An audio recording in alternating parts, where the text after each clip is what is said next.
കോഴിക്കോട് വെച്ചാ കാസർഗോഡ് ജില്ലയിൽ നിന്നും കണ്ടെടുത്ത 2000 വർഷം പഴക്കമുള്ള മനുഷ്യാസ്ഥികൂടം രാഷ്ട്രപതിയിൽ നിന്നും ഭാരതരത്ന അവാർഡ് ഏറ്റുവാങ്ങി. ഇന്നലെ കോട്ടക്കലിനടുത്ത് ദേശീയപാതയിലുണ്ടായ വാഹനാപകടത്തിൽ മരിച്ചവരുടെ മൃതദേഹങ്ങൾ നാളെ പുന്നമടക്കായലിൽ നടക്കുന്ന വള്ളംകളി മത്സരത്തിൽ പങ്കെടുക്കുമെന്ന് ജില്ലാ കലക്ടർ അറിയിച്ചു. ഈ വർഷത്തെ ചലച്ചിത്ര അവാർഡുകൾ പ്രഖ്യാപിച്ചു. ഏറ്റവും നല്ല ചിത്രം കിലോക്ക് 3 രൂപ നിരക്കിൽ റേഷൻ കടകൾ വഴി വിതരണം ചെയ്യുമെന്ന് മന്ത്രിസഭാ യോഗത്തിൽ അദ്ദേഹം പറഞ്ഞു.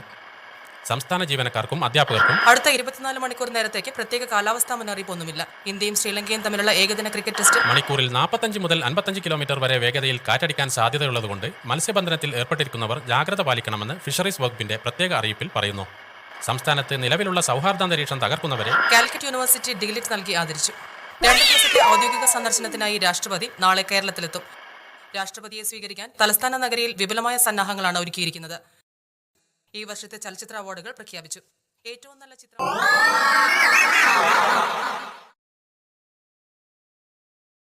ജമീല ജമീല എടി അണ്ടാൻ കേട്ടോളെ ഇവിടെ വന്നാ എന്തേ ഇത് കണ്ടോ ജി പടച്ചോനെ നിങ്ങൾ ഇത് വിട്ടിട്ട് എവിടെ പോയി? അതെ തലയില് നീ കാവുന്ന് കാരണം മുണിക്കോളി എല്ലാരും കൂടി മനസ്സിലായില്ലേ? അത് ശരി, മീൻ പാത്രം മുറ്റത്തിട്ട് എണീറ്റ് പോയിട്ട് കുറ്റൊക്കെ തലയിലായ ആ കുറ്റ എന്റെ തന്നെ. എന്റെ തറവാട് ഏതാ അറിയാം? നിങ്ങളുടെ തറവാട് ഏതാ എനിക്കറിയാം, പക്ഷെ പൂച്ചയ്ക്കും കാക്കയ്ക്കും അറിയില്ലല്ലോ. ചെറിയ പാമ്പാണ് ഈ വലിയ പടി കൊണ്ട് തലയാണെന്ന് പറഞ്ഞ മാതിരി പച്ചമീനില്ലാതെ ഞാൻ ചോറുന്നില്ല.